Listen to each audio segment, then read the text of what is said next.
সে যে আপনাকে এত দামি ঘড়ি উপহার দিল, তার বেতন কত? ওর বেতন তো মাত্র 10,000 টাকা। ঠিক আছে, বাদ দিন, কিন্তু আপনার কি তার জন্মদিন কবে সেটা মনে আছে? তারিখ তো মনে নেই, তবে 2-3 মাস আগে তার জন্মদিন ছিল। আপনি তার জন্মদিনে তাকে কি দিয়েছিলেন?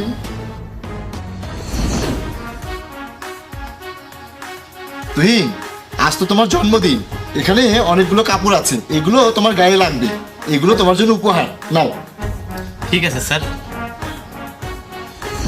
আপনি তাকে আপনার কিছু পুরনো জামা কাপড় দিয়েছিলেন, যে জামা কাপড়গুলো আপনার কোনো কাজে লাগবে না, তাই না ভাই?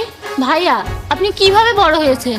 আপনার কাছে অনেক টাকা আছে, তবু আপনি আপনার পুরনো জামা কাপড়গুলো তাকে উপহার হিসেবে দিয়েছেন।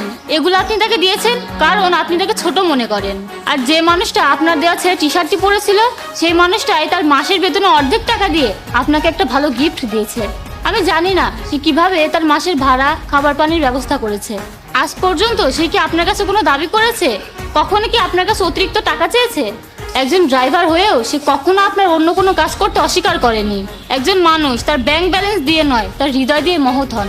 তার কোনো কিছুর প্রয়োজন হয় না, তার দরকার শুধু একটু সম্মান আর একটু যত্ন, যা তার অধিকারও।